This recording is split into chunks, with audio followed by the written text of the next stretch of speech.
This is one of the great national tragedies of my lifetime. This is one of America's darkest days. I have been absolutely despondent watching this. I'm here in D.C. I'm sad is the overwhelming emotion that I feel. What was so hard, I think, for so many of us who have grieving hearts is these images are not our America. This is not the America that you know.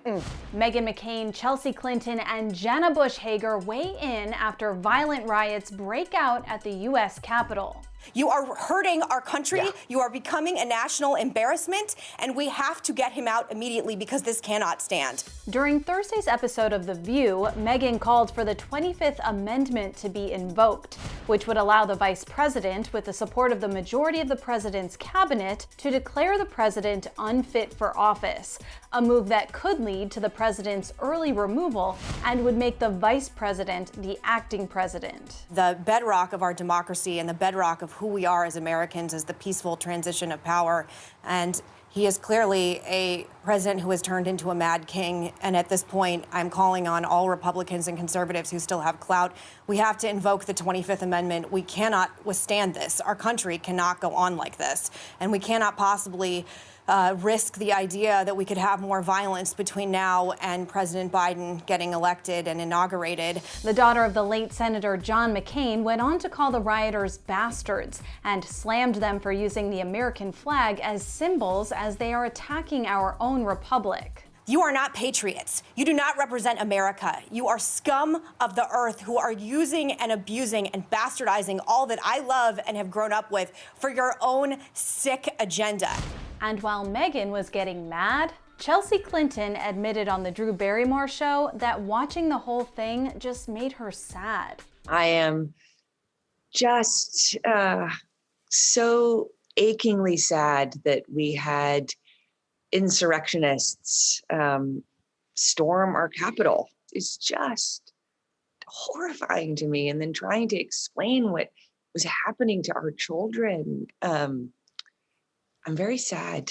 I'm very sad today. The former first daughter revealed that she was actually the one to break the news that thousands of President Trump's extremists had stormed Congress amid the Electoral College vote count to her famous parents, Hillary and Bill Clinton. I spoke to my mom yesterday at about 3, and she had just come back from her walk. She hadn't seen what had happened, Drew. So I said, Mom, you have to turn on the television. And there was just silence. There was just silence. And then so much sadness and also so much anger that this was happening.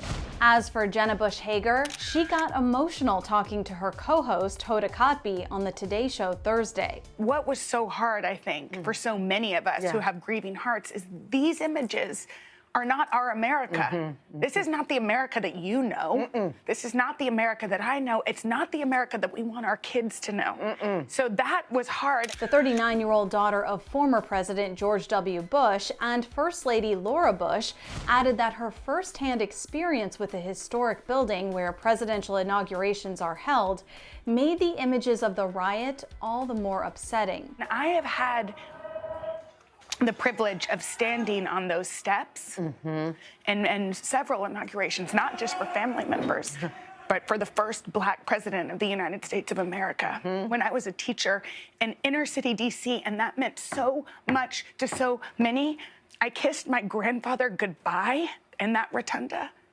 I have felt the majesty of our country in those walls, and nobody can take that from any of us. And the mom of 3 went on to share a message of hope with viewers following the disturbing events.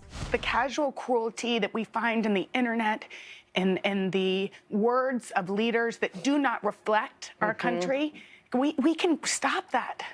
We can share kindness and smiles and love, and we can take back what is our country that we all love so very, very much. And I have optimism. I see you, seeing people I love. I mean, I have to say, I want to hug so many people today. That's a hardship. But seeing people that represent the good, spotlighting them, like, we have an opportunity. And I think I have faith that our country will be better.